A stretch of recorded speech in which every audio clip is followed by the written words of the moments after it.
संजय गांधी जैविक उद्यान जू आउटरीच प्रोग्राम में हम एक बार फिर संजय गांधी जैविक उद्यान में मौजूद जानवरों के बच्चों के पास चलेंगे। आज हम सबसे पहले बात करेंगे मलाड पक्षी यानी नील सिर बत्तख के बच्चों के बारे में। भारत में ये एक प्रवासी पक्षी है जो सर्दियों के मौसम में काफी दूरी से प्रवास के लिए भारत के अलग अलग हिस्सों में आते हैं। इन पक्षियों के प्रजनन का समय मई से जून तक होता है।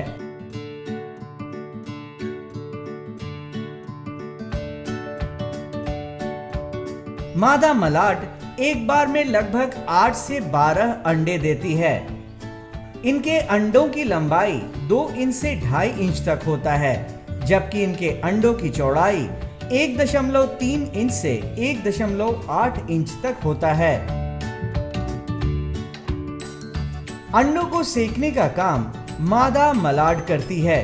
25 से 30 दिनों तक सेकने के बाद अंडों में से चूजे बाहर निकलते हैं।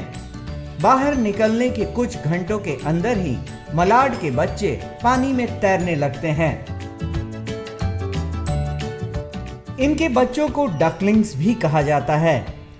50 से 60 दिनों के बाद इनके चूजे उड़ने में सक्षम हो जाते हैं।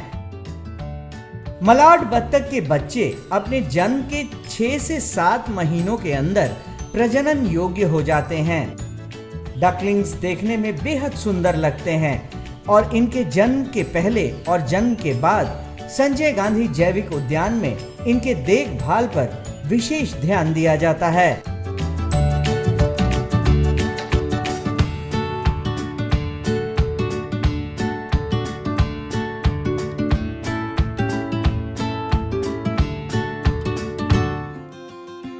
मलाड बत्तख के बाद हम बात करेंगे एमू पक्षी के बच्चों के बारे में।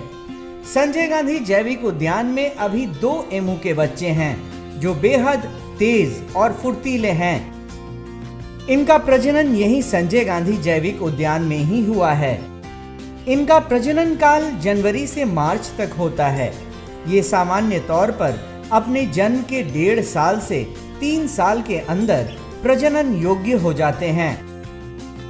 एक बार में एक मादा एमू 9 से 20 अंडे देती है।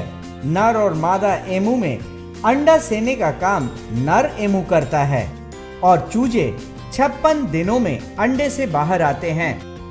अंडों से चूजों के बाहर आने के बाद 18 महीने तक ये अपने पिता यानी नर एमू के साथ रहते हैं।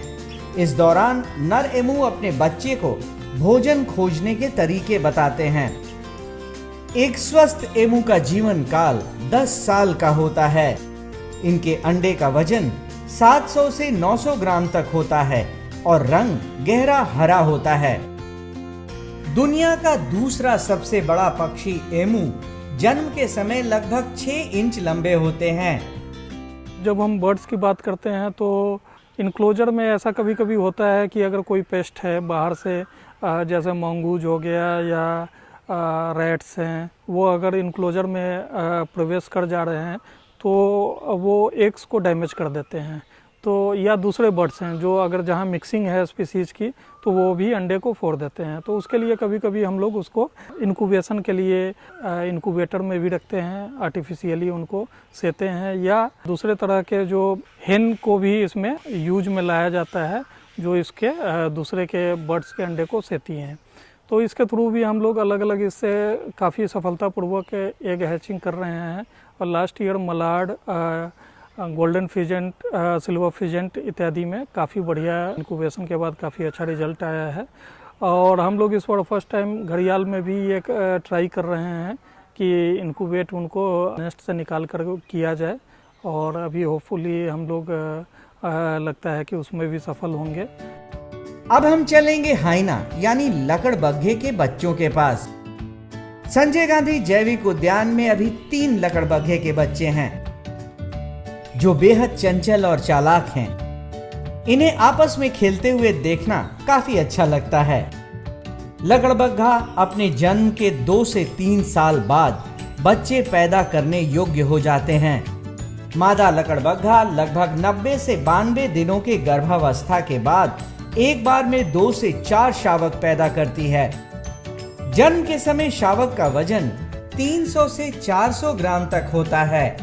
अपने जन्म के 1 से 1.5 महीने बाद ये जमीन पर चलने में सक्षम हो जाते हैं। इनका जीवन काल 25 से 30 सालों का होता है। संजय गांधी जैविक उद्यान में आने वाले दर्शक इन जानवर के बच्चों को यहाँ देखकर बेहद खुश होते हैं। खासकर आने वाले बच्चों के बीच ये काफी लोकप्रिय हैं। आज के लिए बस इतना ही। कल फिर मिलेंगे पटना जू शो में एक नए एनक्लोजर के पास एक नए जानवर के साथ। तब तक के लिए नमस्कार।